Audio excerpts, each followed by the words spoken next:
This conference will now be recorded. Councilmember Beckman. Present. District Director Boatright. Here. Councilmember Floyd. Governing Board Member Holton. Here. Mr. Awad for Councilmember Hurtak. Here. Commissioner Justice. Here. Ms. Weaver for Commissioner Mariano. Here. Mr. McGill. Here. Commissioner Owen. Here. Commissioner Van Ostenbridge. Chair, we have a quorum. Thank you very much. And we'll have two new members. Hopefully they'll be joining us shortly. No changes to the agenda, correct? Come on in, council member. We have you right over here. I was confused exactly as to where I was going. Move to approve minutes. All right, is there a second? Second. Further discussion? All in favor, say aye. Aye. Any opposed? So it passes unanimously. Before we get to general citizens comments, I want to welcome Councilmember Floyd from the city of St. Pete. If you want to introduce yourself, I think. Yeah, absolutely. Thanks for having me. My name is Rishi Floyd. I'm a city council member for District 8 in St. Petersburg, and I'm grateful to be here. I had been indicating for a few years that I wanted to join this whenever the seat became available, and so I got the opportunity recently. I'm passionate about our waterways and our local estuary, and really excited to get to work. Awesome, wonderful. Happy that you're here. Any general citizens comments? Seeing none, we'll move on. Action items. Item number 4, the annual program-wide audit. Yeah, Mr. Sherwood, want to introduce? yeah. This Julie Davis and Elise Leach from Rivera Gadamer will give an overview of our fiscal year 2023 audit results. And their presentation is getting queued up now. Wonderful. Hi, everyone. My name is Julie Davis. I am a shareholder with Rivera Board Member Company. I'm joined today with Elise Leach, a supervisor in our office as well, and we're here to go over the results of your 2023 audit. We met back in November to go over the service plan of our timeline, expected areas, kind of the general areas that we were planning to cover. And I'm pleased to report that our goal from that meeting was to be here at our February meeting, and so we met that goal of being on time to be able to present with you all today. I'd like to take a moment and thank Ed, Maya, Jessica, Jill, the entire team. It takes a lot to get through the audit process, a lot of extra work on top of their normal day-to-day duties. I just want to commend them for all their hard work in getting us everything timely and accurately and being able to be here on time today. We really got started with the audit process back in late November, early December, worked through a lot of the majority of the field work. And we met with a policy board meeting last week to go over the same presentation with them in a little bit more detail. So we're going to go ahead and get started with that today. And so starting on page 1 is really just a summary of our audit results. I think the big takeaway is that that first bullet point, which is our opinion on your financial statements. We're pleased to report that we're prepared to issue an unmodified or clean opinion on your financial statements. We received full cooperation from the entire team and we had no disagreements on accounting matters. Our responsibilities during the audit process were under generally accepted auditing standards, which means that our objective is to provide reasonable but not absolute assurance that your financial statements are free of material misstatement. And so we like to focus on that reasonable assurance versus absolute because we don't test every single transaction. We rely on a risk-based auditing approach and sampling methodology. If we were going to look at every single transaction to provide that absolute assurance, we would be standing here every day alongside your team, and that's just not feasible in what we do. Our responsibilities are also under government auditing standards, and that's really where we dive in and look at compliance with laws and regulations, contracts, and various grant agreements, and we issue a report on compliance with internal controls. This year, we also had additional responsibilities under the uniform guidance, and what that is a deeper dive into one of your grant programs where we look at specific programs with compliance with not only your contract agreements, but with federal regulations as well. And this year, the major program that we tested is the National Estuary Program, and that was about $560,000 of $900,000 in federal awards, so pretty significant chunk of the federal awards that were tested this year. Moving on to page 2, we always look at internal accounting controls to the extent necessary to render our opinion. We focus on payroll, cash disbursements, financial reporting, all the key significant areas for internal controls. And we did have a material weakness we noted this year, which we're going to go over shortly as well. Below that's a list of all of our other reports. So all of those standards that I just went over, we basically have a report for each of those standards that's listed out here. And really just, it's a lot of reading information, a lot of language. So if you need some help falling asleep tonight, I encourage you to read those, or you can just rely on my highlight version that I just went over. Moving on to page 3 is just some required communications we're required to have with you all. Estimates are inherent in every single financial statement that's ever out there. We're required to communicate with you all the ones that we identified as significant that would have a significant impact on the financial statements.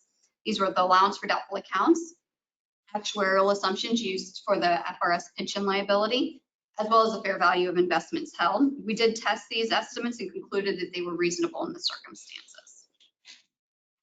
And then on page 4, this is just a list of all of the other required communications with you all. I always like to start out with the top 2. If there's anything of huge significance, you would have heard from us long ago. So I'm pleased to report no fraud, no illegal acts noted in the financial statements. If that were the case, you would have been having phone calls and meetings with us long before this meeting today. So I always like to commend everyone on making sure that that's a clean audit. There was a new accounting policy this year, subscription-based IT arrangements. So if you remember from last year, leases went on the balance sheet. This year, in the GASB world, in the governmental accounting world, IT contracts are treated like leases and those flow to the balance sheet as well. There were no impacts to the financial statements this year for that. So some significant disclosures. This kind of ties into what we were talking about with the material weakness. We did have a prior period adjustment. So when we were working through the audit of the financial statements and looking at grant revenues and receivables, it was noted that prior year grant receivables were overstated by about $75,000. And this led to the material weakness in financial close process because it wasn't identified timely. We did meet with the entire team here, as well as the new outsourced accountant, made sure that there were additional controls put into place, responded. I just want to commend management as well. You know, they responded very quickly to that. We had meetings pretty much right away on that and making sure that this doesn't happen again. Also in response, we did expand our scope of testing and we have found no other issues outside of the one grant item that we found. There were no uncorrected misstatements and no consultation with other auditors. So that's kind of a general highlight of our reports and the audit process. I'm going to let Elise run over a highlight of the numbers starting on the page. Thank you, Julie. Hi, everyone. Again, my name is Elise Leach, and I'm going to briefly go over the results of the financial statements with you guys. So starting off with the statement of net position, cash and investments decreased this year due to using funds for operations, and receivables also decreased this year due to grant contracts ending at the end of fiscal year 2022 and beginning of fiscal year 2023. And capital assets and right of use assets also decreased this year due to current year depreciation and amortization. Total assets ended at $2,670,000, a decrease of $249,000. Moving down, you'll see deferred outflows of resources also decreased this year. This is determined based on the annual actuary report for FRS. Looking at liabilities, liabilities also decreased this year, mainly with the right to use assets as payments were made in accordance with the contract, as well as net pension liability. Deferred inflows of resources also decreased this year due to the annual actuary report again for FRS. Looking at the net position, total net position ended at $1,767,000 with $694,000 restricted for the specialty license plate expenditures. Moving on to the next page. You'll see the statement of activities or your income statement. Charges for services decreased this year as the prior year included revenues related to the Bay Area Scientific Information Symposium, as well as there were no in-kind revenues for 2023. Operating grants and contributions remained fairly consistent with prior year, with total revenues decreasing by about $687,000. Expenses also decreased this year by about $132,000. Also, there were no in-kind expenditures this year. And contract services expenses also decreased in line with the decrease in revenues.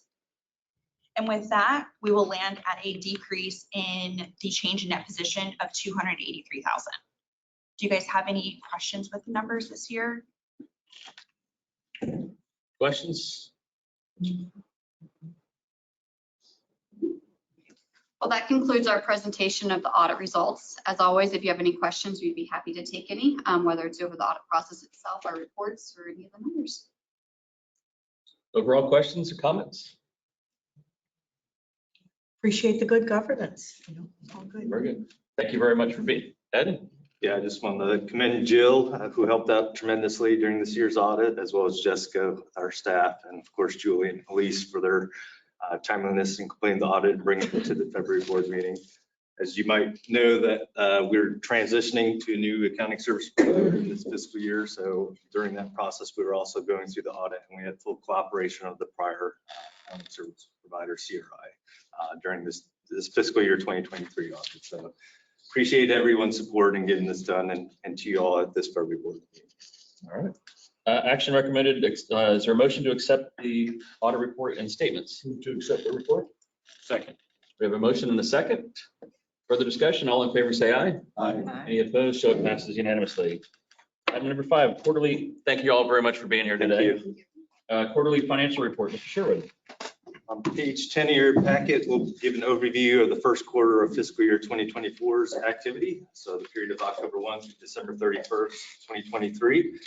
Overall revenues were about where we were expecting, about 25% of what we anticipated during development of the initial budget that was passed last August. So we're about at $800,000 in total collected revenues this year.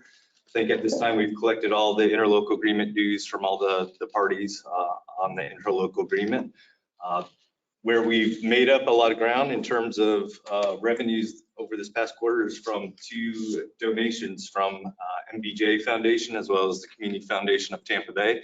We had $70,000 in additional donation revenues this year. In that first quarter, we're going to be directing those donations towards the Tampa Bay Environmental Restoration Fund proposals that we received in 2024. So I always wait to do a large federal drawdown from our federal grants until after the audit is finalized. So we'll be probably catch up on those revenues that we've already experienced through the first quarter, and that'll be reflected in the next quarterly report.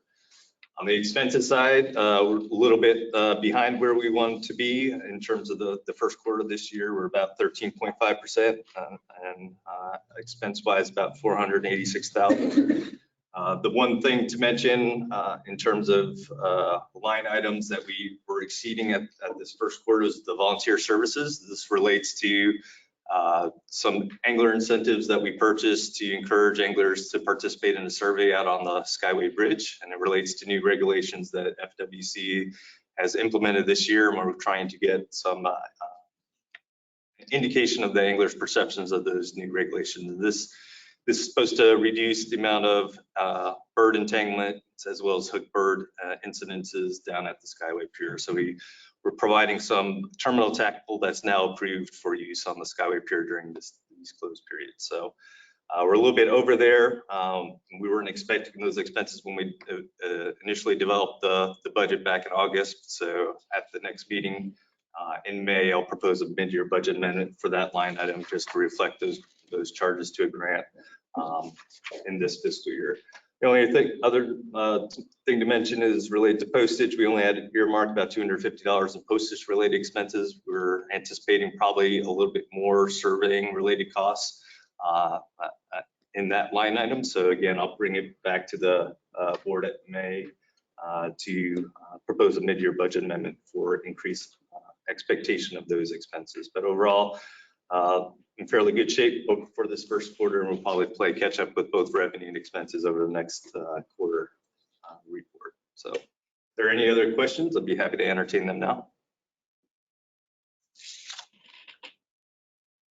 All right, is there a motion to accept? Second. We have a motion, we have a second. All in favor say aye. Aye. Any opposed? So it passes unanimously. Item number 6, the draft US EPA work plan. Ms. Burke. So this year we're presenting this information to you all a little bit differently. Historically, we've given you an entire copy of the work plan in its full breadth and depth. And So there's a lot of information that's required in that annual work plan, which serves as our application to the US EPA for our cooperative grant that comes to support our work and is matched by your local dollars every year. It includes information on other grants that are separate from the cooperative grant that we get there, our accomplishments, some of the ongoing projects that we have, as well as the new projects. So we recognize that that large document is maybe a little bit hard to interpret and easy to get lost some of this information. So we're trying something new this year, which is just to give you all a glimpse at the new projects that we're proposing specifically for the fiscal year 2025 work plan. So that we can talk about these in a little bit of detail, and then we can come back to you at the May meeting with a full copy of that fiscal year 2025 work plan, and you'll be able to approve it then, but you'll know what these new projects that we're proposing are in a little bit more detail. So I just want to start by saying that we're for budget perspective planning, we're planning for level funding this year. There is some uncertainty in the federal budget that you may be following, and so we're not quite sure what those numbers are going to look like, but these new projects are planned off of a perspective of a level budget, so same numbers as last year for $850,000 coming down from the federal government. So with those resources, what we're proposing here, and if you can scroll down just a little bit, we have several technical projects that we're proposing for fiscal year 2025. We have our ongoing benthic, seagrass, and hydrologic monitoring. I want to call your attention that that number that we're proposing there is an increase of years past. And that's based on a request from our partners at the Environmental Protection Commission of Hillsborough County based on their increasing laboratory costs for the benthic assessment, which is quite detailed and one of those long periods of record of data that we have to understand the bay. So that's a bit of a change. We're going to continue to implement our Habitat Master Plan, and we've identified several potential projects that we could use that this funding could support. We also want to continue to develop additional indicators of Tampa Bay health. And we want to continue to develop critical fisheries monitoring, not just in the bay itself, but also in those major tributaries, the rivers, which are supplying fresh water to the bay. So those are the projects that we're proposing for FY25 on the technical side. On the outreach and education side, you'll see some familiar things. We have our Give a Day for the Bay volunteer activities. We want to be alternating our efforts to support not just experiential education, but also participatory science. So this is a participatory science year that we're proposing. That means we're engaging community members in doing scientific activities with us as a way for them to increase their science literacy and learn about Tampa Bay. Ongoing program branding and marketing, making sure not just that people know who the Tampa Bay Estuary Program is, but they know the work that we're doing and that they're able to speak confidently about the status and trends of the health of Tampa Bay. Then there are a few newer items on here. You know that we are committed to behavior change implementation. Some of those ongoing projects that you may be familiar with, our Pipe Up campaign, Be Floridian. There's a number of them that we've identified for that line item, but there are two newer items in this outreach and education projects that I want to call your attention to. One is a Bay-wide customer satisfaction survey. We've timed this so that it's in advance of our next major comprehensive conservation and management plan update so that we're understanding and in touch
that you could offer. Please reach out to Ed and myself or the company still. I'm just happy to work with you to keep the projectors and just this.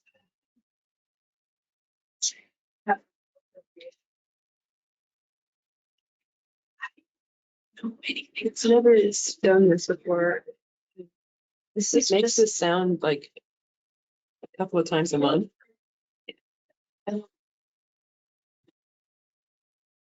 It's just turn it up and turn it. Just wondering if we just I think not this, but like we could just have any PowerShell issue because the I will for the trailer. Yes, they have to go over for sign over. And probably prefer to have it back and have us message. Is that okay? Like if we have to bin stuff up. Whatever you're gonna do, you also need a backup. If you need to like.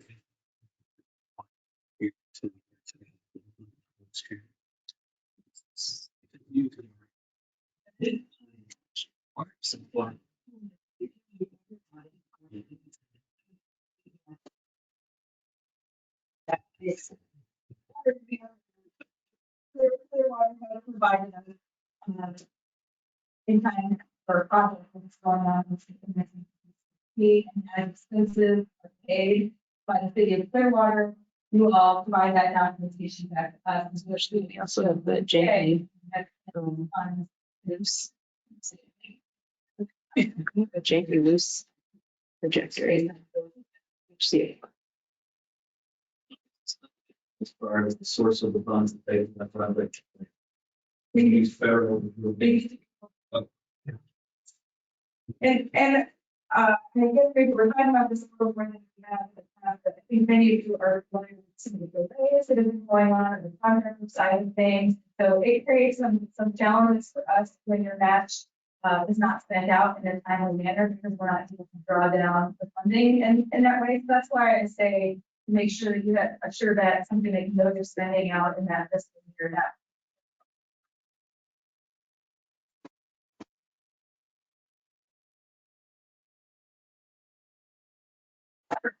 On it's just matters because the MS is banks.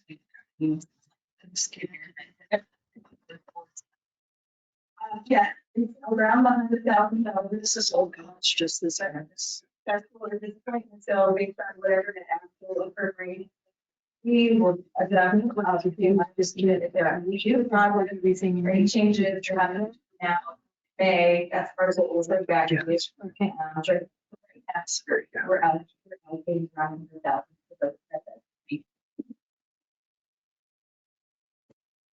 Question, my, on the projects, the indicator development, and they,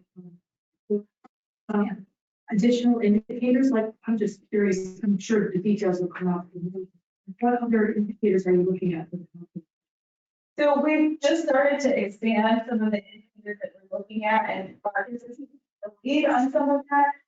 So the examples that now have to do with indicators of climate change, and then indicators for fecal indicator bacteria. So we know that there are healthy beaches monitoring that's going on, but many of our partners are also doing additional source tracking and fecal bacteriological monitoring in nutrition. So we're looking at a way that we can synthesize all of that information and present it back to the public in a digestible format so that they're not having to go to 15 different sources to try and get a read on whether or not those things are happening. So that's two examples that we're working on right now. What we're proposing for the 25 work plan is to essentially host a hackathon where we take people who are skilled in data science and give them a challenge. We can observe some environmental data sets that we have. How would you visualize this information? What would you do? And then that contest, the winner of that contest, the award, the contract, and then again, this really set out from the beginning. So some of the longer term items that we're looking into would be things like a summary of invasive species in the region. That's something that we haven't been focused on. There's some work through a cooperative invasive species management area, and some work that the Florida Fish and Wildlife Conservation Commission has done. But there's lots of information out there. There's not so many folks that are saying the science that we do try to put out to the public and that's action. You know, talked about your so you said people matter on the next page, we talked about in our previous meetings, it's basically these meetings, we talked about artificial intelligence and microplastics and the effect of the environment and whether or not we could budget for a study for that. And so on the next page, Ed's going to talk. For example, the environment is an area to become requested proposals, and these are the things that we'd like to see. There's a lot of fun ones. So that if you bring back the 5 days assessments, and I'm wondering if some of those indicators here relate to artificial turf, like are they microplastics or chemicals like seaweed, social turf, as far as the enhanced indicators? Could they be complementary, or the so we're trying, we have in our in-house conservation and management plan, we do have a lot of sorts of indicators.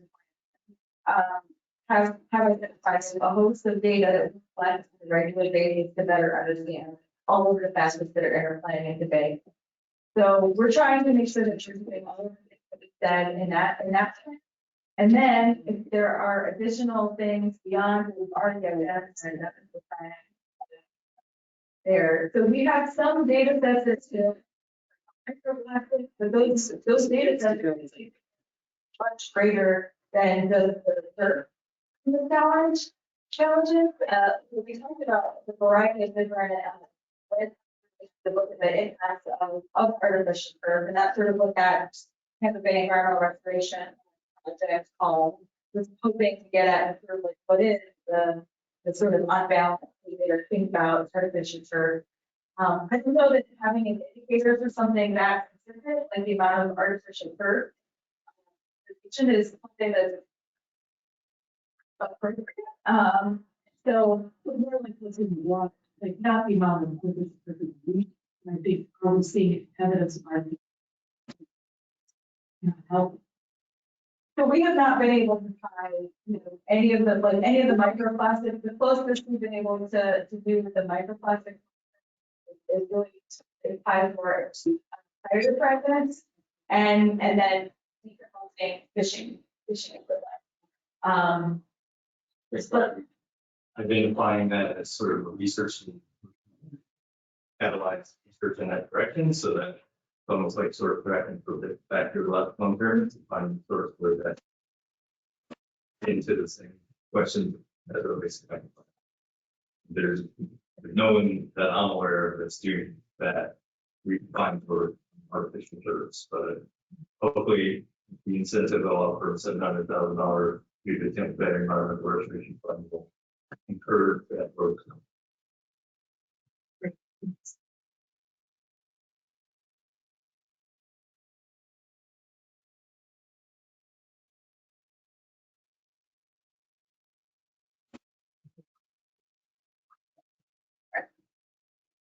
Move an action item, we ask your conceptual. The motion second for the discussion. All in favor, say aye. Aye. Any opposed? So that's the name. So. On to executive director and staff reports. Thank you all very much for the power outage. I think the internet folks are still online, but only might be that right now. Steve might.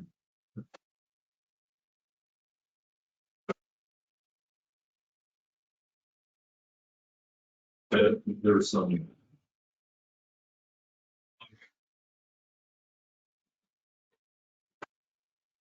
Thanks for bearing with us on this. Just want to bring it to you guys. Some large scale projects that we're doing and have planned for this upcoming calendar year.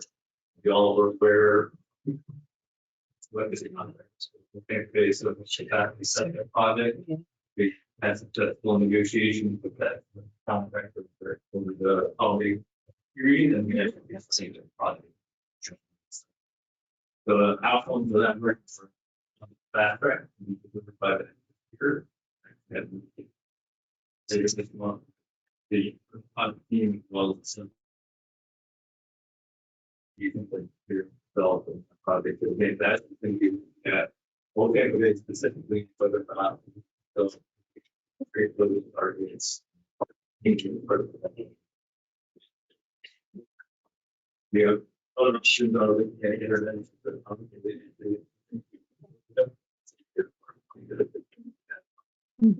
And that include hydrologic restoration, and certification, and the settings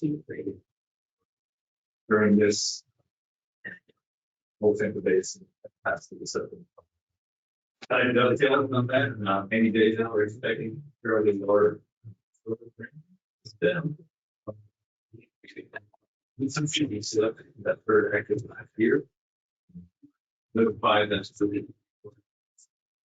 Make it very quickly. So and as happening, get in contact with DEP or the area process involving the subdivision agreement.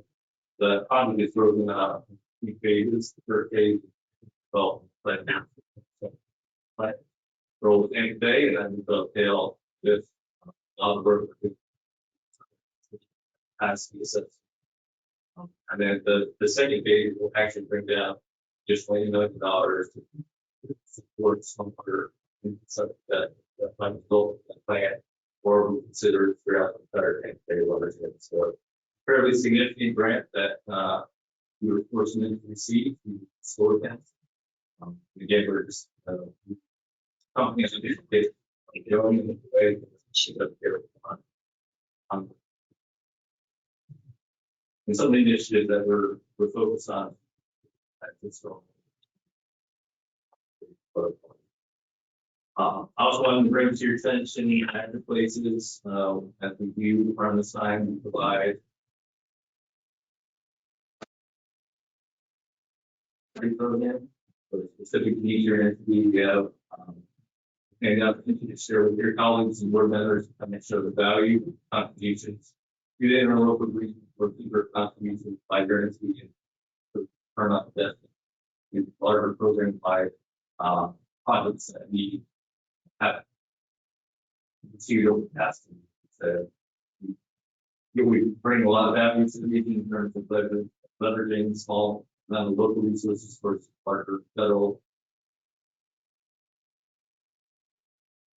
program. So I think we're about 19.5 million in terms of total leverage. And please use theirs.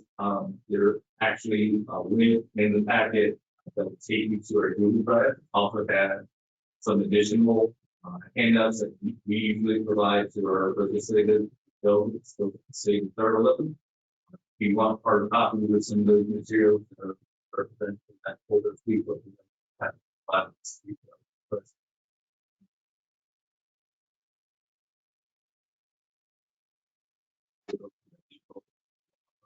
Format. Further education of our local businesses, please.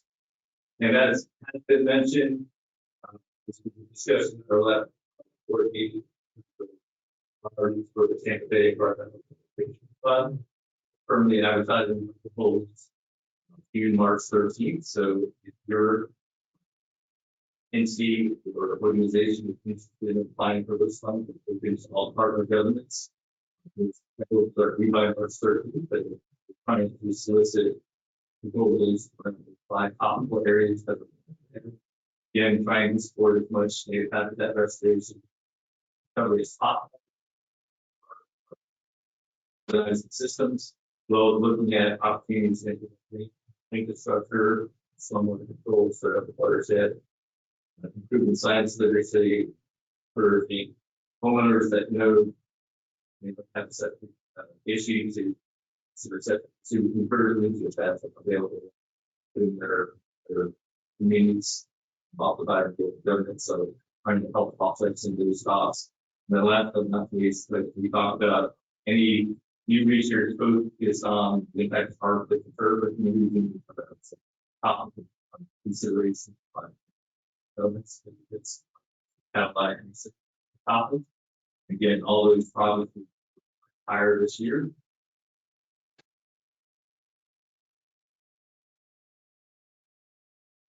We have about $700,000 total to support projects this year. Review process will that's for highly ranked project that we get.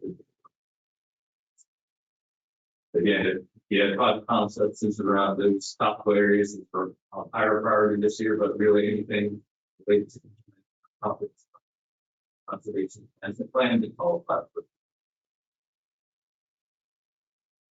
The other thing you mentioned, and Zero Steve or some under a little bit detailed by that.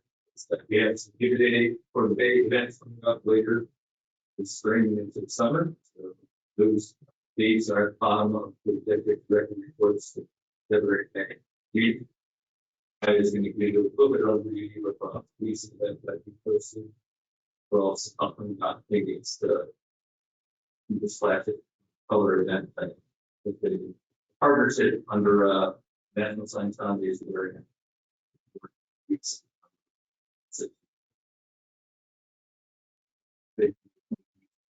Simplification of tax, more of all the water Tampa Bay region covers that areas.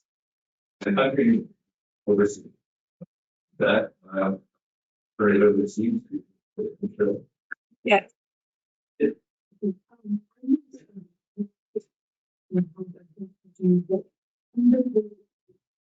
Acceptance of this history funds the still multi-use attention at 9.5 you said it's a target to develop. So the first phase is $1.5 million for the multi-jurisdictional plan. That's second phase, $8 million for direct or implementing projects. So for the first phase, I'm hoping to get to the planning process by the tail end of 2025. Optimistically, realistically, probably 2026. And at that point, council will approve the second phase. So it'll probably be around 2026. Receiving this additional.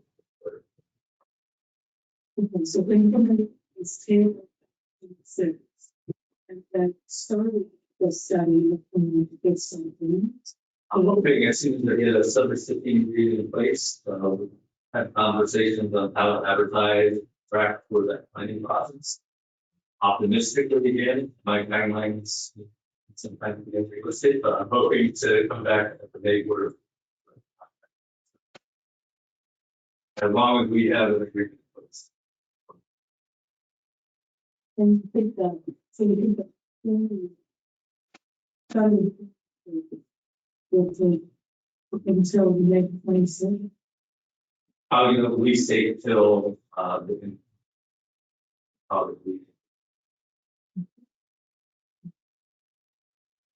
So fairly aggressive timelines to get that.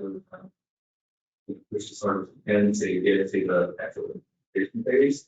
But and when you say what jurisdiction is that?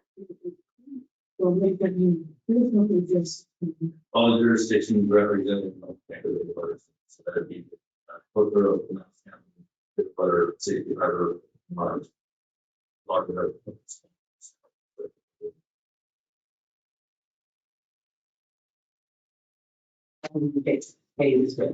Yeah, phase two opens up the implementation dollars, basically the full Tampa Bay watershed. That's it.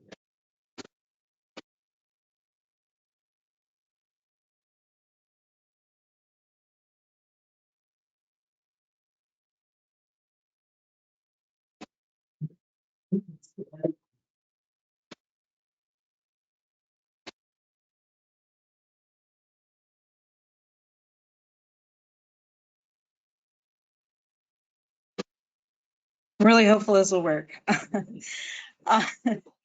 So I presented a little bit about this project, but this is part of this film that I'm going to show today is work that we've done through the Blue Green Action Platform, which is a National Science Foundation funded interdisciplinary team with Black and Marine Science, the University of South Florida, the University of Iowa, Stetson, and the Tampa Bay Estuary Program. So it's a large interdisciplinary team, and we are working on making the issues of water quality and nitrogen pollution more salient to other folks, both in urban communities as well as in agricultural watersheds. And so this film is something that I put together with the help of Hillary Van Dyke and Brian Watson and a whole bunch of folks who were on the interview team and that provided their insights into why water is an important recreational experience to them and how they think about water quality and pollution.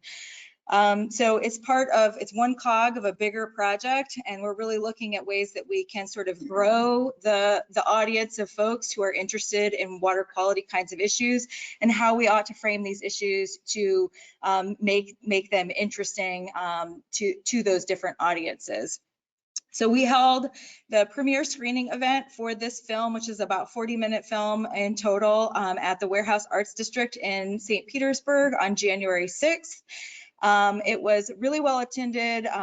Probably about 130 people came out, and it was, for many folks, the first time that they had participated in a Tampa Bay Estuary Program event or an environmental themed event.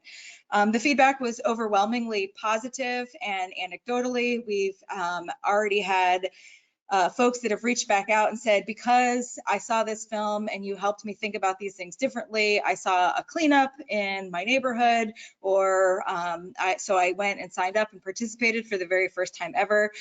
So we're really pleased that this work is starting to do what we're hoping. And so today I want to show you just about a 7-minute snippet of the film. This snippet focuses on water pollution and folks' attitude about water pollution. So it's maybe not necessarily like the most interesting part of the film, but it's really salient and relevant to the work that we do here at the Estuary Program. So let's see. I definitely think that my parents' avoidance of water in the United States is due to them believing it's dirty and polluted. I want to say that water pollution has a part in that, and I believe it does, for the people that have a love for those sports. One example was with Outdoor Afro wanted to go paddleboarding or kayaking, and it got canceled simply because of red tide. The direct correlation with that is, if one of our favorite pastimes is fishing, and if the fish population is adversely affected or impacted by pollution, then it decreases the opportunity that we may have to go out and enjoy what we love to do, which is fishing. One of the things I found out was that it stimulates overgrowth, and anything overgrowing is not good. That one's going when better. You got overgrowth in the ocean, it makes more algae and more seaweed thing, and it starts to block the light from the reef. A lot of us are just trying to stay afloat. No pun intended, but a lot of us are just trying to survive. We don't have the luxury of going out and experiencing boating and kayaking and the sea trek experience and the beach. A lot of us, even in South St. Pete, a lot of our youth live within a peninsula and they've never experienced the beach. So for a lot of people that we're just introducing to water safety and swimming, I don't feel like that really is even a thought in their mind because they're just trying to maintain the day-to-day life. So water pollution doesn't rank very high when we talk about surveys and data and responses from residents and constituents, but it is a very important issue. But a lot of the constituents that we talk with don't really think about water quality so much. It's kind of housing and jobs and public safety are usually issues that rank higher than water pollution. The things that it would take for more people to care about the nitrogen pollution is actually seeing that pollution in their areas, actually having it affect them in more ways than one. It's important for us to remember that protecting people and protecting nature are not at odds. I would say a lot of times when a space is exploited, you'll find that the people in that space are also exploited. So to some extent, you really need to think about this conversation together, that when we're protecting nature, when we're thinking about pollution, we're also actually protecting people. So some of the challenges around air quality that we face and have been working to address in the Charles Park neighborhood was particularly around one one industrial, pre-industrial factory that was releasing, gas or some odor that we were unfamiliar with. And so it was a complaint that was coming for a number of years through residents. And so we started organizing around it, reached out to the county and the city to, just raise up our concerns. And when we heard back from them, the issue that they had, that they presented to us, was that they just didn't receive enough complaints. And so the data that they had didn't support like this robust investigation. And so we created a campaign called Smell Something, Say Something, where we inform residents on what the process is to file a complaint when you smell this odor in your neighborhood, and to be more active in launching those complaints so that we can have the complaint data and the records to show that this is an issue, it is something that we're concerned about. Sometimes I think the ones that are closer to the city, they are neglected more. As the traffic has increased, population of people has increased, our pollution has increased, and that includes runoff from the streets from all the cars and the oil and things like that. We get a lot of rain here and a lot of flooding here, but as we continue to industrialize and have more people, when that flooding occurs, I think it does impact a lot of our bays and our ports a lot more than it had been in the past.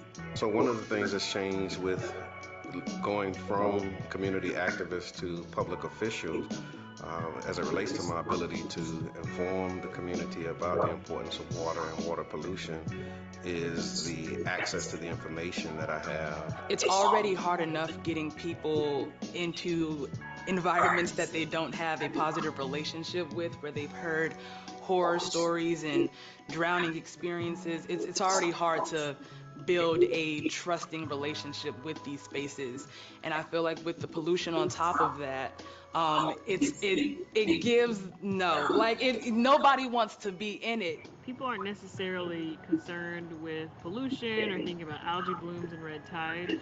They're really just enjoying that moment in time and having that respite in nature.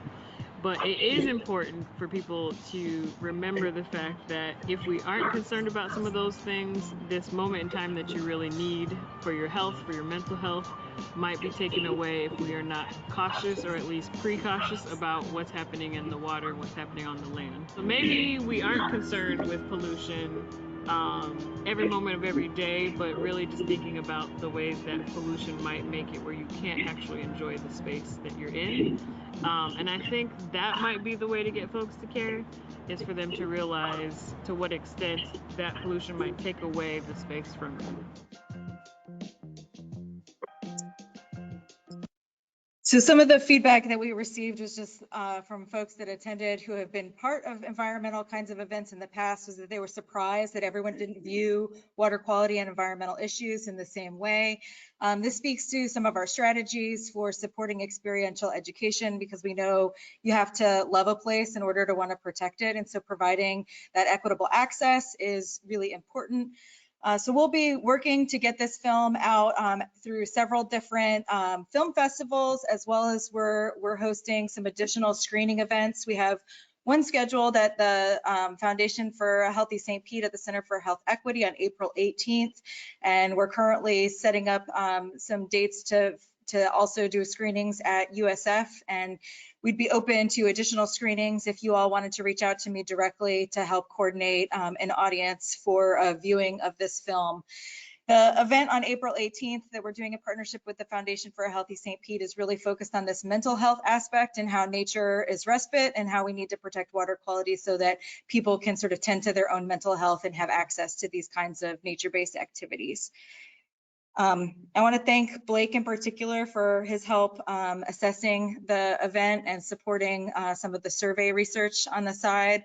And Jessica, who's not here, also helped with the logistics for the event at the Warehouse Arts District, and just really grateful for them pulling things together so we were able to get the community out to see this film.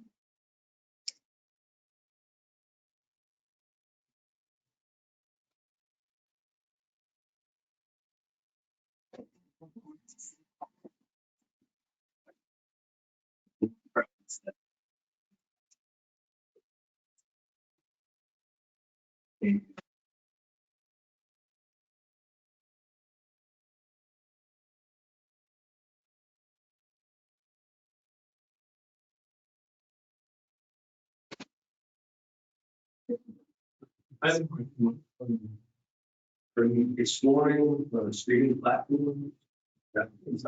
I'm very intrigued.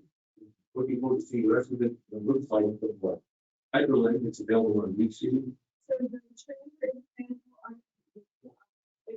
will probably be on that video shortly, and then people have to request part of this overall is to think about how we make evidence-based stories. And so we have produced, I think at this point, more than 75 videos that are delving into different things related to and water quality, whether it's agricultural, urban, or whatever. Most of these are video shorts, featuring like tips and thought lines that have been sort of pulled out from it. The series of interviews that we've done with stakeholders to figure out what matters to them and how to manage this information back. But we are also producing addition to the film, called Farming Water, that the Black folks are working on. And part of that strategy is to reach out to a place like Netflix or anything to see if they would like to participate to air that more broadly. There's been some discussion about using the Black color film in a similar way, but the intent color was developed as we call it the academy component, so the local place-based piece that really works on getting people engaged on issue event solutions that are relevant to them in their local community. There are lessons that are transferable, but I'm hesitant to do something that's going to be harder to show that we're here in the description. And some of those inclusive rights and those kind of things pretty challenging to showing that. So yes, that's part of our overall discussion. So for this particular final,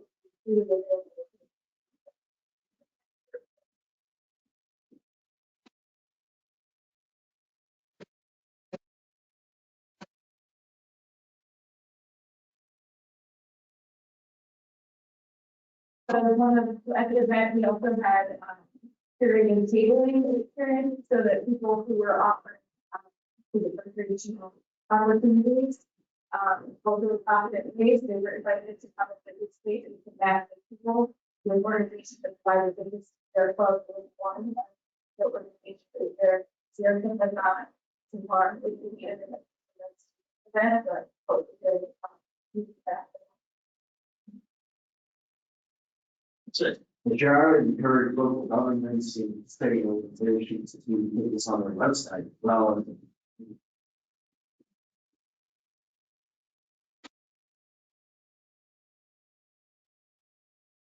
once we're legally allowed to do that. Working through the copyright issues has been one of the lessons that I'm learning for this project, especially because the University of South Florida is the prime of working on the grant.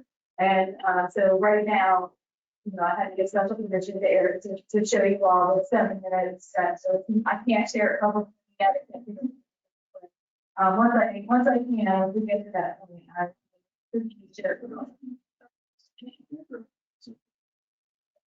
They could be worked out. It's just sort of, I think what we produced was a better quality than what was being expected, and so that film festivals to explore some of these other options are things that we need to do first.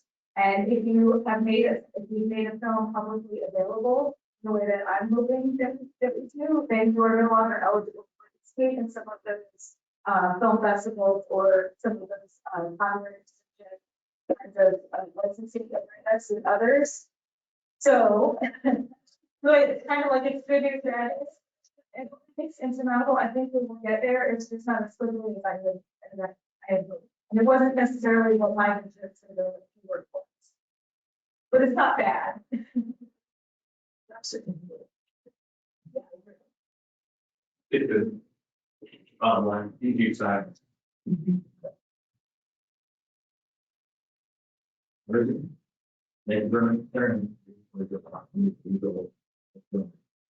What's next?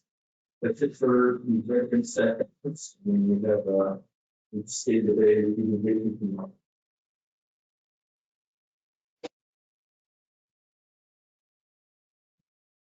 Okay, cross my fingers that we don't have any IT issues.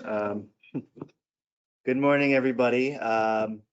Talking a lot about the health of Tampa Bay this morning, and so this presentation is definitely in line with that. About this time every year, I have a lot of work to basically pull together all of the different data streams that we use from our partners to report on the entire suite of indicators that we use to assess the health of the Bay.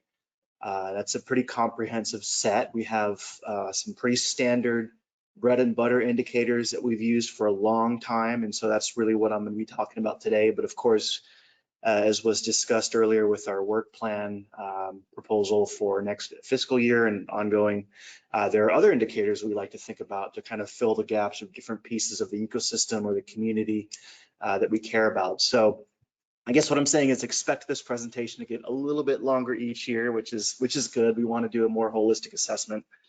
But this is kind of your check on how good Tampa Bay is doing. So we like to start with seagrasses because this is our sort of core indicator as a program. Seagrasses are going to be responsive to the water quality, but they're also really great things in and of themselves for habitats in the Bay. So anytime we see a change in seagrasses, we tend to take notice of that. And of course, the big change we've seen, this is just basically showing you the long-term recovery of seagrasses in the Bay over time. But the big change that we are concerned with recently is this continuous decline from 2016 to 2022. I talked about this last year.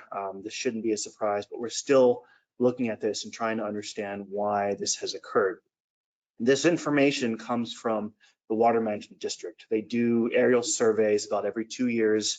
We're anticipating an update to be available next year and hopefully trying to see some of these trends going in the opposite direction. So no more losses of seagrasses, but this is where we're at now in terms of our standard of how seagrasses are doing for our long-term coverage goals. That being said, there are other data sets we use to assess seagrasses. We also have our transect monitoring program, which is basically every year we go out and monitor about 60 or so transects in the Bay. And this is kind of like an interim product we use to get a pulse of how seagrasses are doing. And I'm happy to report that at least for the last 2 years, so 2022 and 2023, we have seen an increase in seagrasses, at least measured at the transect level. So this is just basically showing the overall frequency occurrence of seagrasses along those transects. And so this is total, and this is the main species of interest. And so you can see that slight uptick, which is a trend in a positive direction. And again, going back to the aerial surveys that we use as our standard, we're hoping that when we do get the 2025 results from the district, it will kind of mirror this change. So the question is, this is a good trend, but the question is, why are we seeing this change? We have some ideas as to what has contributed to that increase, but overall, we are still, concerned with this gradual decline since 2016. We're hopeful that this increase is going to continue, but really nothing has overall changed in our management strategy to sort of suggest that we're doing things differently that have contributed to this increase. So I'll talk about that in a second. But before I do that, I want to draw your attention to our water quality report card. So that is on your table there. We, again, pass this out every year around this time. And I start off talking about seagrasses because we know that they're going to be responsive to changes in water quality. So the water quality is our other core piece of our indicators we look at for State of the Bay. This is our 2-pager document that sort of breaks that down. It kind of serves different purposes. One side with that conventional stoplight graphic is really our management-oriented side of it that kind of defines how water quality is doing and dictates sort of an actionable outcome from that for managers. And then the other side is our regulatory aspect that kind of relates to the TMDL that's in place with the Department of Environmental Protection and the EPA.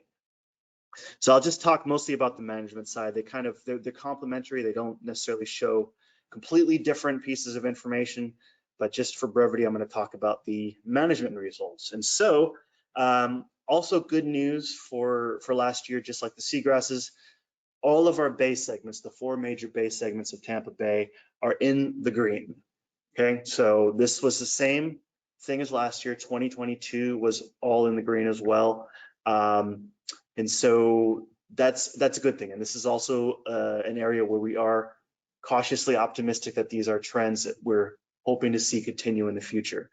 What green means is, not just good, green, it actually does have some outcome associated with it to sort of define how our managers are looking at the Bay each year and approaching different projects. So there is a bit of detail behind what these colors mean. This is the long-term trend in those various management outcomes, just to put it in context for the previous couple of years. So here's 2023 down here at the bottom. Again, 2022, we also saw green. But for the most part, this long-term trend for, I guess, the State of the Bay relative to water quality does tell a story about the long-term recovery of Tampa Bay. So we had, historically, really degraded water quality, and through concerted efforts of our partners and various pollution control measures, we saw an improvement in water quality that contributed to the recovery of seagrasses in the Bay. Now you'll see in recent years, pretty much the entirety of the Bay has been in green. We've met various targets for chlorophyll concentrations and light attenuation targets that are going to support seagrasses, but the problem area has been Old Tampa Bay here. So consistently, for about the last 10 years, it's been getting this yellow category, with the exception of being 2023 and 2022.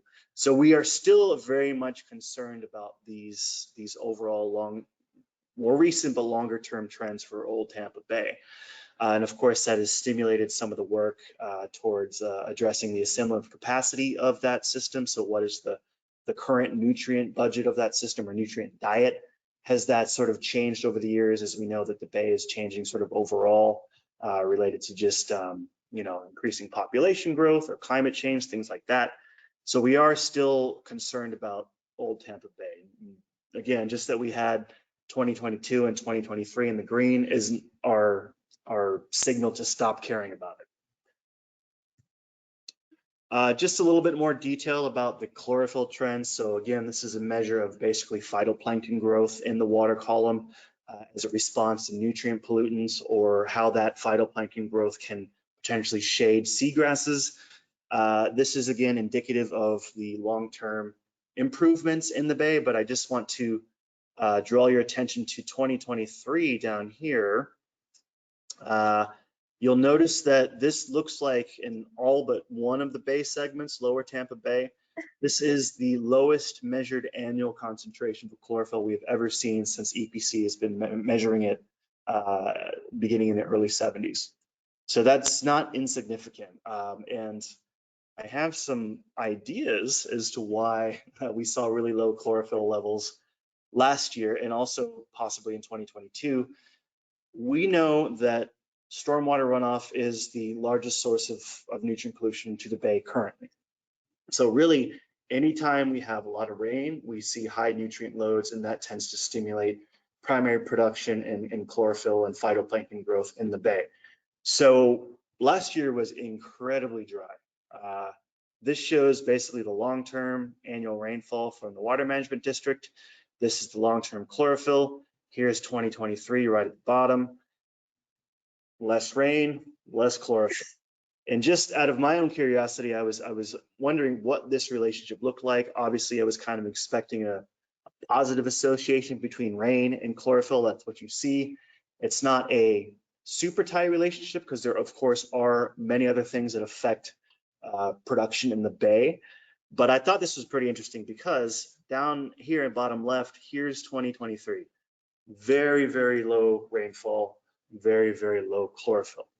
So that, I think, is why we have seen good water quality in the bay last year. I have some more to say about rainfall, but before I do that, I wanted to also talk about pyridinium. So Old Tampa Bay, as I mentioned, is the problem child, at least in recent years, where we're focusing a lot of our attention for stormwater retrofits or improvements or management actions, understanding impediments to circulation, how that contributes to degraded water quality. But we do believe that at least in the last 15 years or so, the presence of the harmful algal species Pyridinium bahamense has contributed to exceedances in our water quality targets in Old Tampa Bay.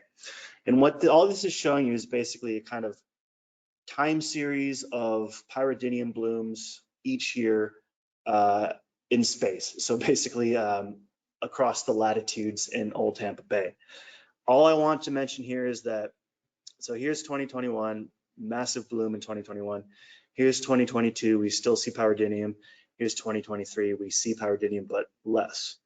So it's still there, even though we had good water quality in 2022 and 2023. Pyridinium is not going away anytime soon.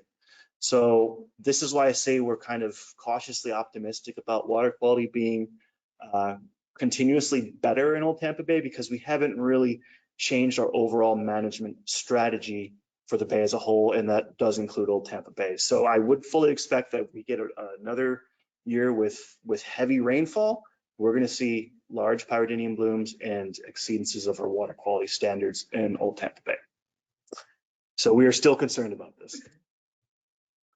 All right, that was seagrasses and water quality. I start with that because that is our core indicator for assessing state of the bay. I have a couple of other slides with other indicators, but all I want to just say for wrapping up the water quality and seagrass stuff is that drought in itself is not a management strategy. We cannot count on dry years to contribute to improvements in seagrass. We're obviously going to continue our nitrogen load reduction efforts. That's been the core of our management paradigm, but there could be other things to consider, especially for Old Tampa Bay, that might be stressing the environment there, or contributing to exceedances in the standards. And that's, again, where we have some ongoing work looking at the assimilative capacity of Old Tampa Bay that is continuing throughout this year. I will pause there because I have other indicators, but I know I've said a lot, and I just want to see if there are questions or comments at this point. Yes, Tom. Curious, following the drought year, normal. All year follows. We anticipate perhaps a significant increase.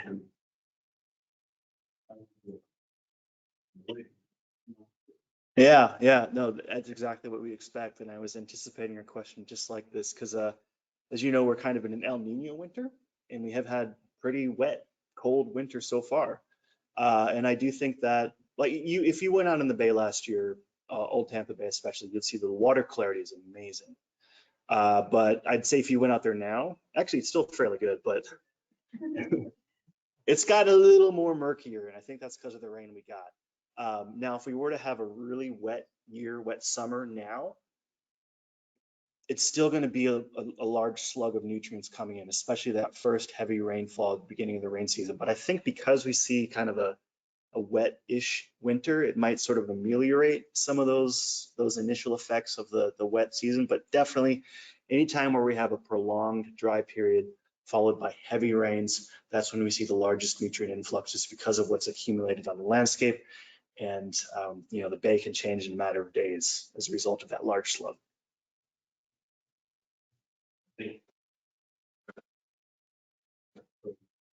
We know the basic politics.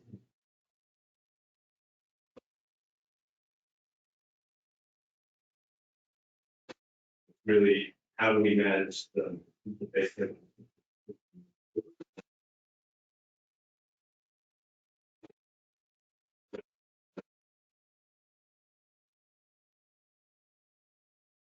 And the our nutrient at 2.0 recognize the developments.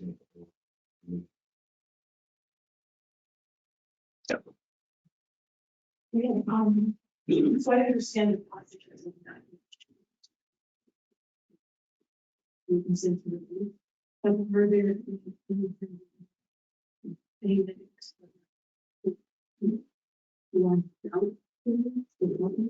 does that cause a different issue? It's gonna make the bay saltier. Saltier, yeah, salinity is a large driver of physical forcing in the bay in terms of, different species tolerances towards changing salinity. I don't think I've presented it to this group, but what we have seen over time actually is a freshening of the bay. And we think that's just because of likely increases in storm events or prolonging of the rainy season over time. So if we do have prolonged periods of drought, 5-10 years, definitely I would expect the bay to be saltier. And that tends to, at least in the upper parts of the bay, have the largest effects because that's where we see most of the inflows coming from the major rivers. And Old Tampa Bay, Hillsborough Bay are the areas where we see the most dynamic changes in seagrasses over time. So if we have any kind of changing in salinity, I would expect seagrasses to respond accordingly. I guess in particular, we have shoalgrass and widgeon grass in Old Tampa Bay. Widgeon grass is more freshwater tolerant, and if we had drought periods, I would see shoalgrass replacing widgeon grass. What that means for the ecology of the system, I don't know, but we pay attention to the seagrasses and we do expect it to change.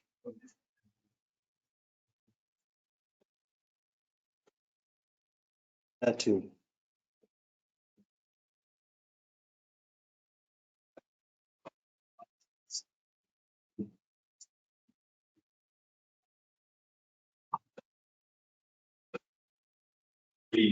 Low rainfall. We saw drastically different people. As in freshwater quantity management, as well as estimating response. And the base model is changed the whole life, or model where this made things. The drought conditions are more, I think, concerned with some of the preferences, tributary system supporting them. Yeah, that's another good point. And I was just thinking as well, in heavily urbanized areas such as our watershed, when we do have drought conditions, there's often like limits on how often you could water your lawn. So that might actually be a positive, where if people are watering their lawns less or more, if they're not following the rules, there could be less fertilizer nutrients coming into the bay. So there's all this intricacies of how that could affect the bay, and one of the reasons why we monitor this every year.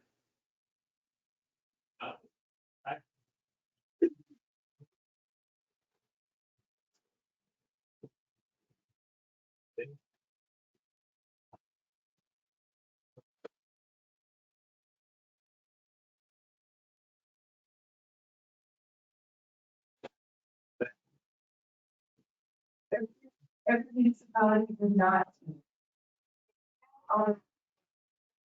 But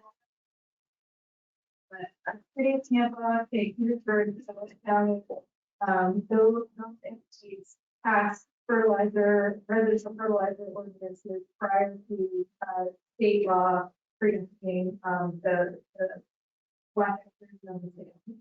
So the application blackout can still be proceeded. That is true around the bay, not on the We've had it back for a long time. We kind of, Go back to the piano roll slide. so, the goal is, yes, so I'd like to see if there's an improvement for the, because this is the biggest thing that's coming up lately. Is there really a benefit to schooling that I am not, for education, or, you know? And I'd like to know, what we have just looked at, since 2010, to today, is that the pathway for education, maybe the pathway, and for other people to refer life, you know, proposal for them, not so I don't know the answer to that, but I'd like to know what they has improved and not done so late. Well, this is what it said. Or whether or not you can attribute those improvements to residents of fertilizer. Question. But the trend after 2010. That's more consistent.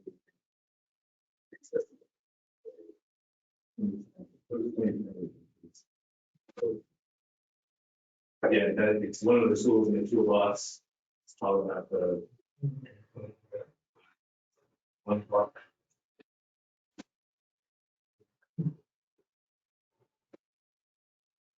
Programming more than 50% of our people that coming from stormwater sources, and of that, maybe as much as half is coming from local fertilizers. But those are the estimates. And so when we, we don't often dabble in the policy world. We're trying to be an evidence-based organization. We provide you all with the best science that's available, and you all make decisions for your respective, government organization. But this was an issue that became important to the policy board and the ESHRA program because the evidence, was there that this would be a bang for your buck kind of policy. And so that's sort of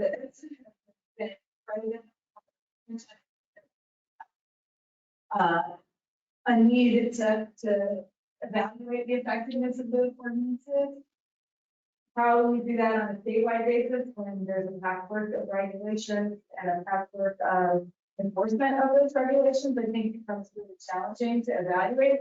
But these are the data that we have for our region, and I think y'all have to make those calls in terms of change the way they regulate the PPO sector. Isn't there a study going on with the University of Florida and a hold on additional plans right now, I believe? That is complete. Yeah.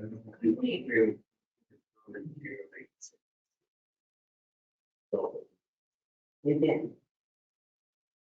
And the They evaluated the existing ordinances of fertilizer.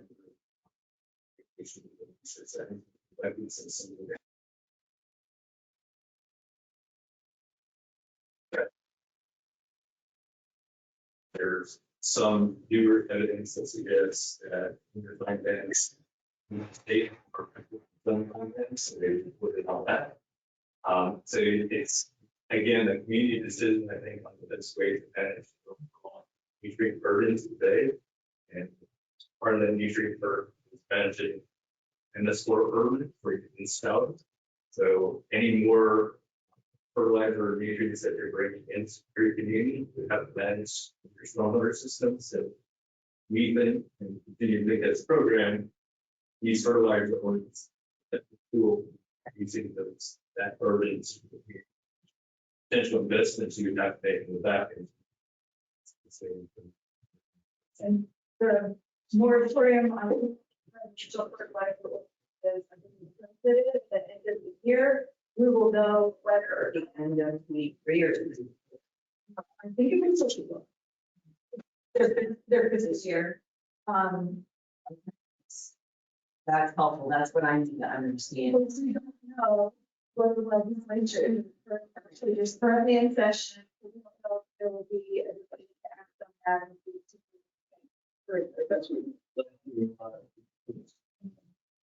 But I mean, short of 7 months study, wasn't going to be,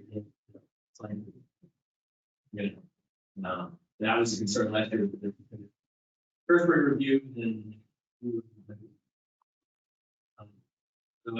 The status of the movement. And it was hard to track last year, if you recall, because it was implemented decision. So, we're not sure. I know that you're in a different position in Pasco County, but for most of you in the room, you're already not considered urgency. Currently go back and forth. So.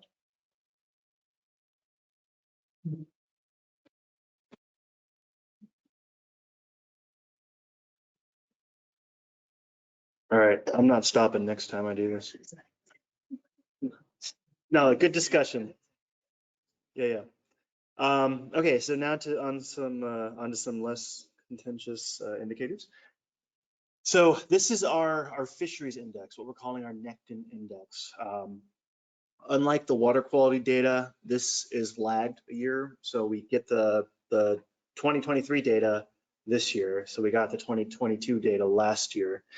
And fish, of course, are going to be indicators of the health of their environment. They're living in it, they're going to respond to it. And that's kind of the whole idea behind these types of biological approaches to assessing ecosystem health. The thing to note about 2022 is all yellow. This is the first time we've seen that since 2008. And again, yellow does have some sort of actionable interpretation of what that means.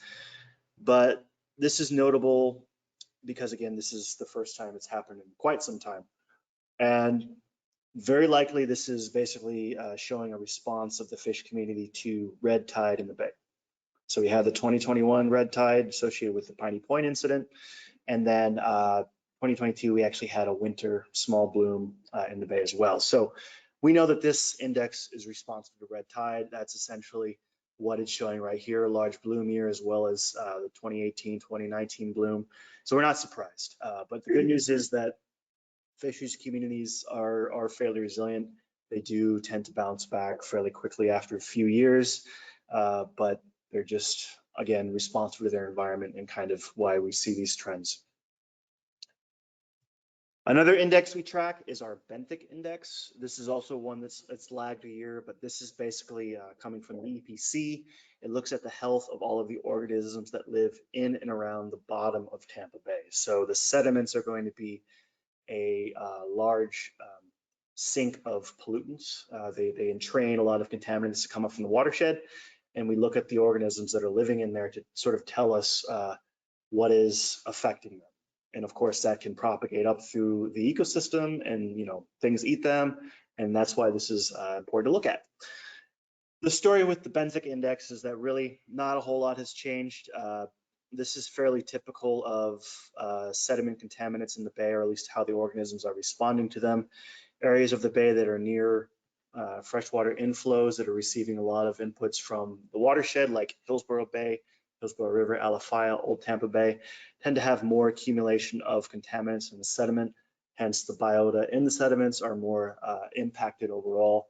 This is not unique to our bay.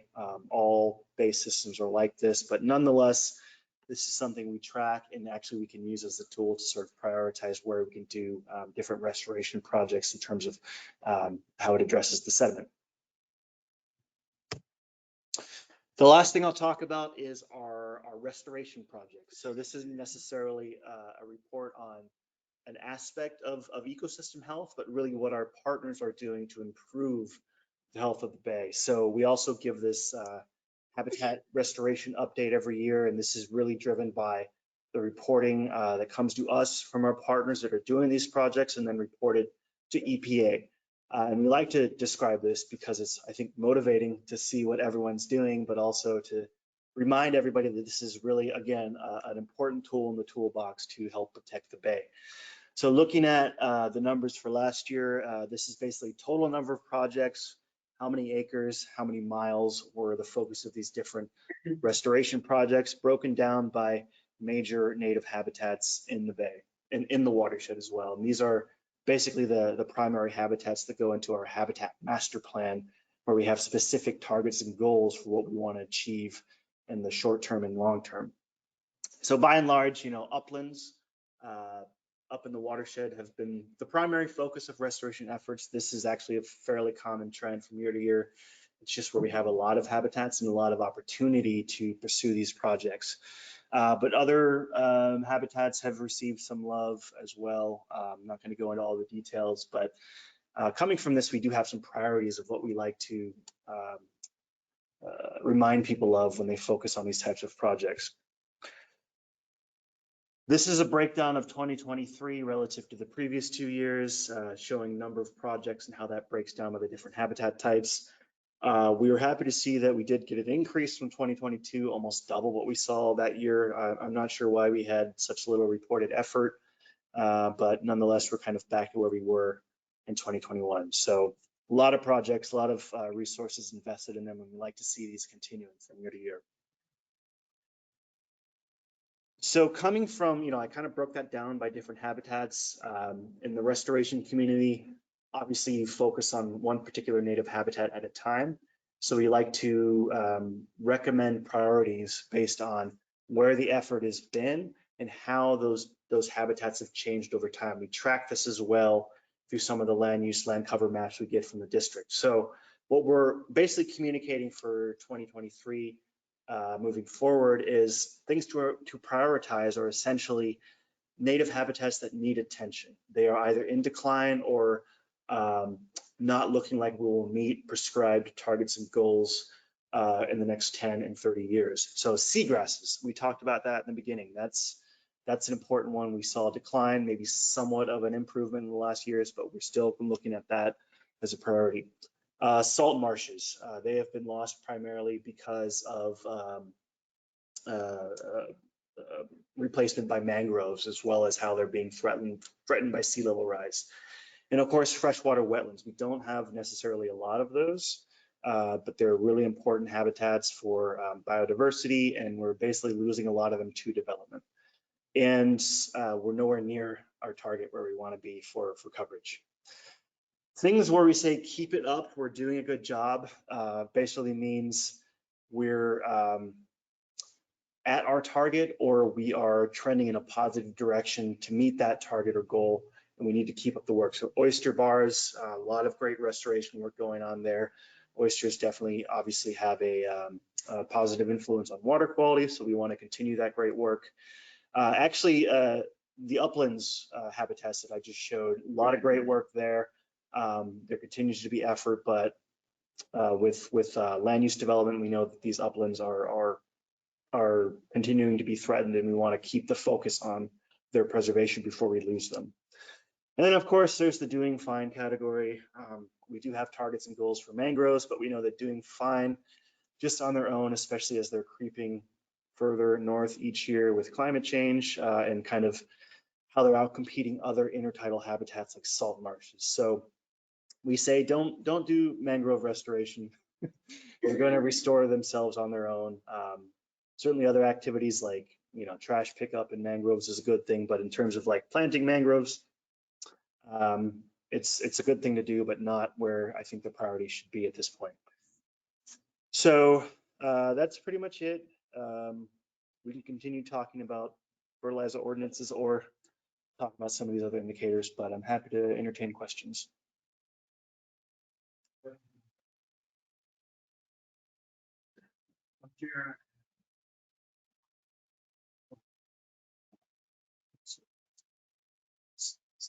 Looking at potential solutions, some example.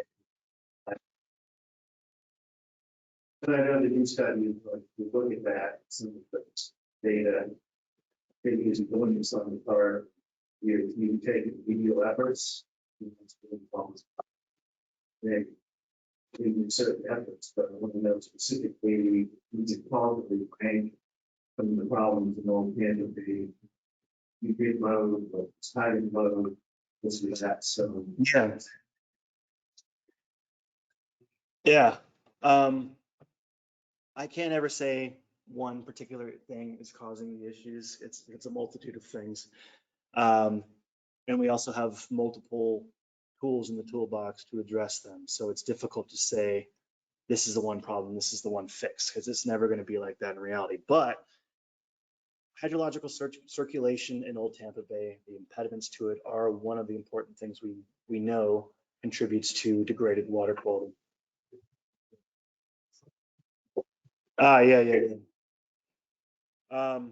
So the land bridges, or the bridges with their land components in Old Tampa Bay, have been there for a long time. And so obviously the idea is that there are impediments to flushing out of that system. In this plot, it's kind of hard to see, but I did my best to plot the approximate locations of the three Bandy House, Franklin, and Campbell. And you can see where pyridinium tends to bloom is literally in between, in heavy years, primarily between Howard Franklin and Portland Campbell. So it's where it's going to sit, that's where the water sits for a long time. It's very warm there. It promotes a lot of growth, and nutrients tend to just sort of settle into that system and get eaten up by the algae. There's also very likely a large source of sediment nutrients that have just accumulated over time that we don't have a good handle on how that's contributing to overall water quality. So if I were to just guess, if we removed all the bridges, water quality would improve in Old Tampa Bay, but we can't do that. You know, we can pursue collaborative works. What? Let's see. But now is a good time to have these conversations because they are doing a lot of bridge work. Oh, yeah.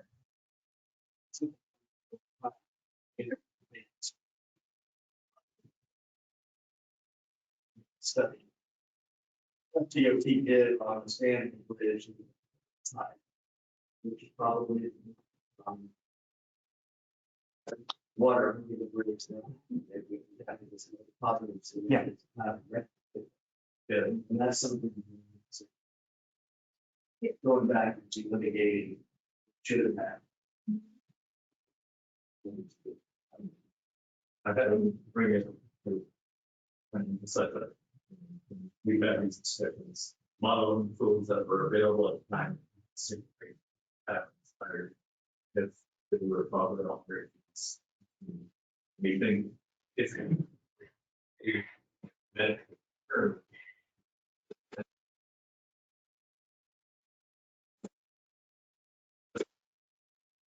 targeted project that gets the region, the water quality. And that's what we're trying to be consider. And that's what some of these new models that we're looking at. Or capacity assessment, right? The current show. We can't say X% is caused by this versus Y% caused by that, but we might get a bit better in the beginning and we might be better able to understand pyridinium's response to different kinds of inputs like Ed mentioned. And then in addition to managing chlorophyll and light attenuation, we can manage what I think they're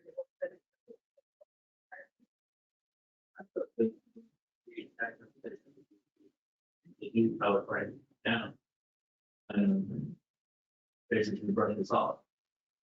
You may remember that we had a large support vote from the NPOs on both sides as you can see by that form their own assessment.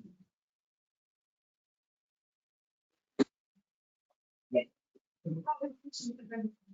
I think different talking to you to the position might also be evolved. I think if you had $50 million at the time.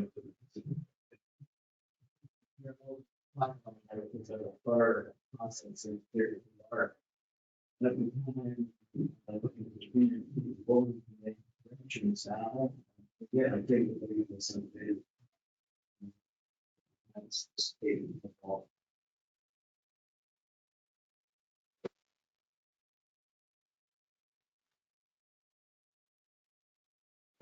Done, I think there's always part say government to look for positive solutions to that. That's why I did exactly what can be done. I know that on the communities there's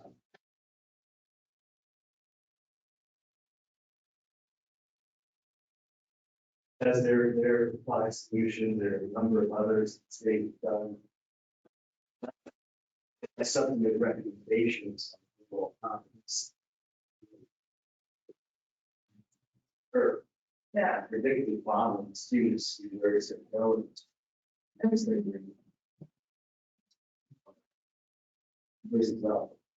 we've invested through the Tampa Bay Environmental Restoration Fund, some of the mitigation technologies at Biochar and Biochar is able to filter out some of the pirated cells. We've also been looking at if we did this restriction, if they could help the filter feed some of the cells so that we're not tackling on the nutrient side with feeding the growth, but we're also increasing I mean, I can't say anything about causality, but one of the things that I also think about is the distribution of where the things are occurring. You know, over time, there's a lot more that's going on. For the Campbell, you know, some of the things in the article in 2023, and we didn't see the blue location, the geography was a little bit different, happening slower in the bay. Those kinds of things are interesting too, to think about where it's concentrating itself, because one of the things that's contributing here is creating a sequence for future blooms. So we're hesitant to say any one thing because we know that it's a lot of things. Just to nerd out about that more.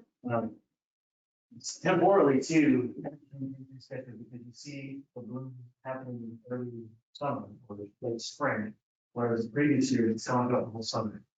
So I guess maybe to what Tom was saying earlier about early rains in the season, very likely the first time we had rain come through, stimulates the growth, but then lack of moving forward, I think contributing to the lack of fire in itself.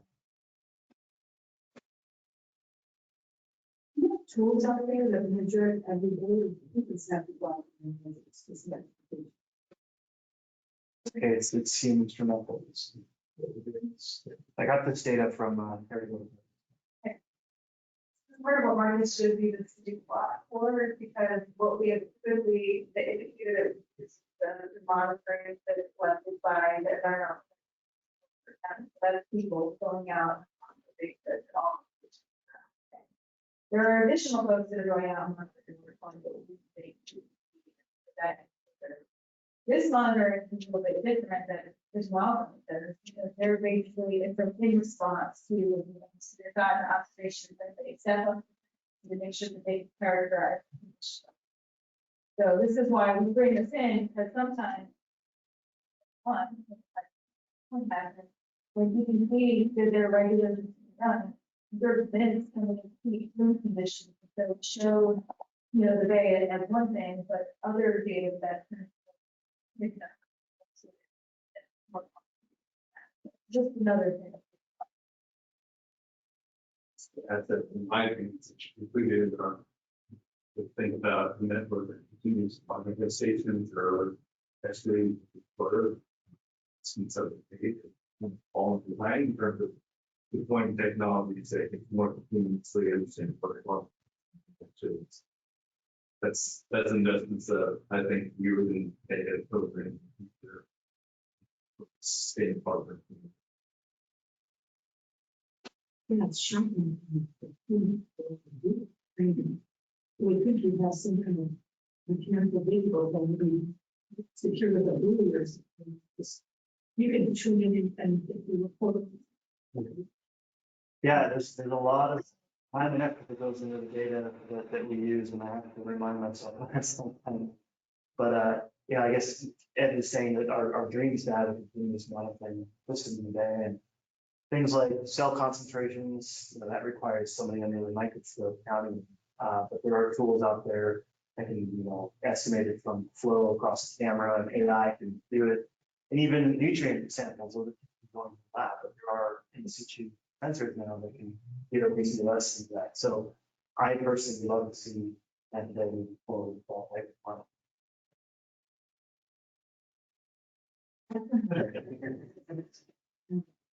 I mean, to maintain the continuous connectivity, just looking at nutrients and for the sport.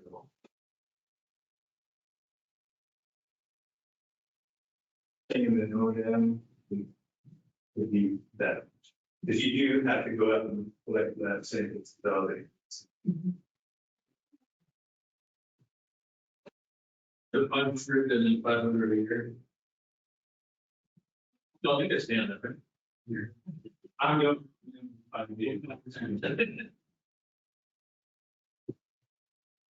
And that's all.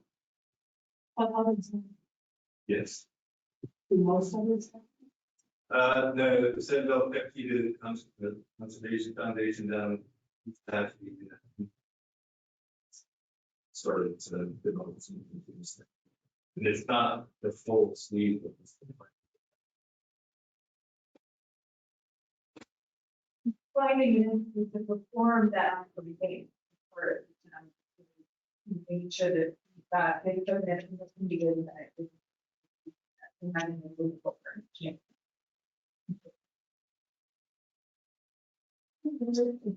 Other members of your base foundation, and those national foundations and people that have negative. That has not been part of our funding strategy. Well.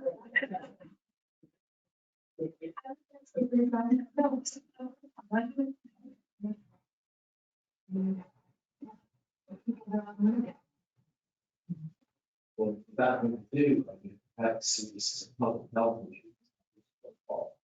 I'm going to something, I had thought was one weeks, because when it's a very conservative issue, we have it out. So it's not something that we can do this. Things we move on.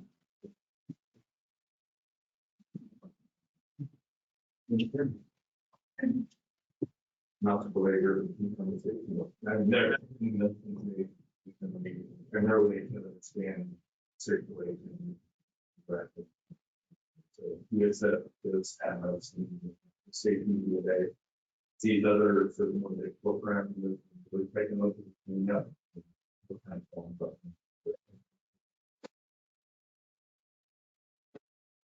There is a huge effort throughout the world to try and develop on the train station. We're not only struggling with how we can. They all natural content. And then It's not often, okay?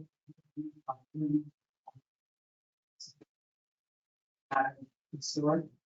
so some of the restored funds have been directed toward putting together basically all the different monitoring that's been built.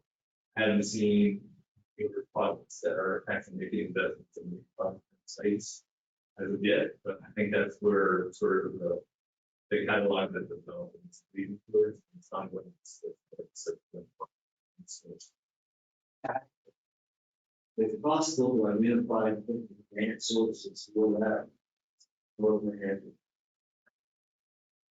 Soon, I was,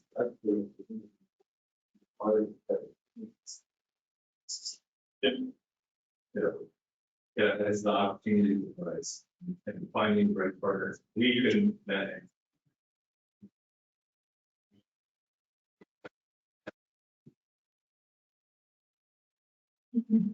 Hopefully, first.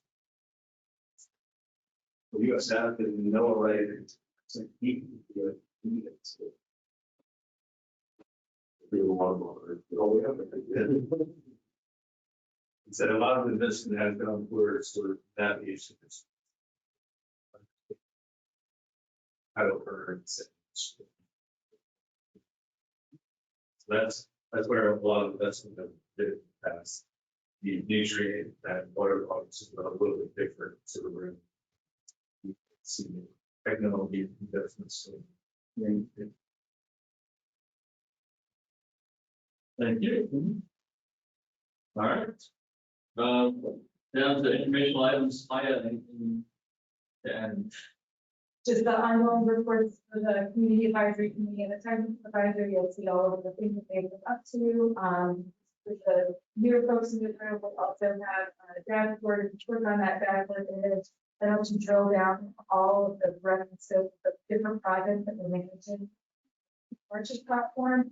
I encourage you to take a look at that, and if you have trouble having access and finding out it, I'm gonna schedule a time to walk through all of that information. The next meeting is scheduled for May 24th. Anything else? Clear.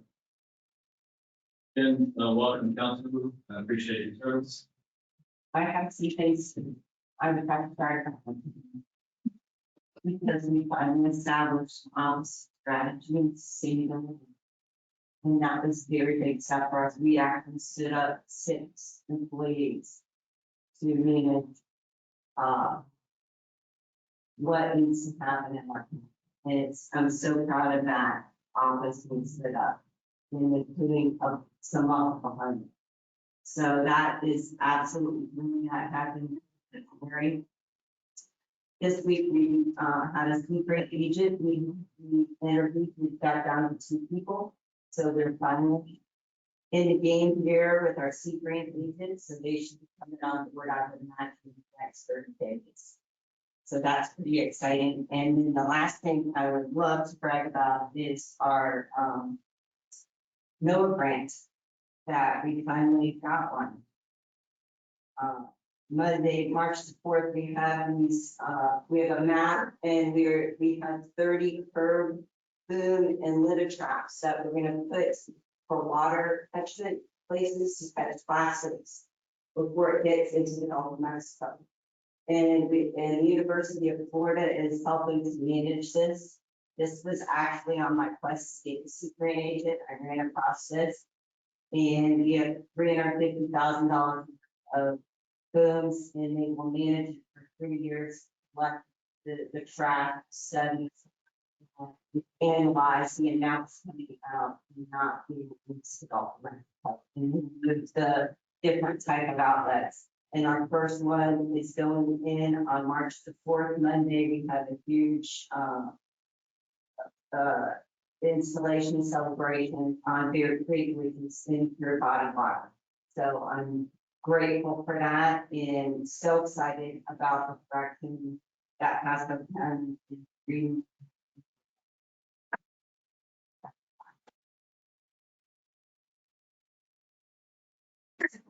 Anything else? Before we go, congratulate our executive director. That is now celebrating 5 years as executive director. Congratulations on making it this far. And how long have you been doing it?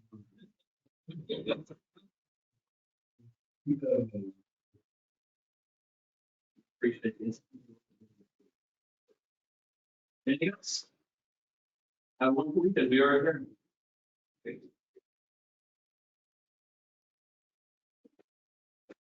You don't want some of them different versus for they can use for. Yeah.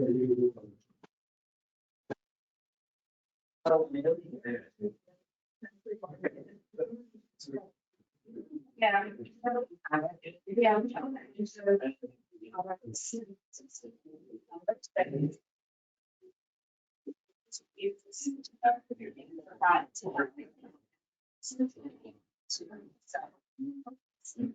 So a lot of those on here for on March. So that's. So make the. Steering.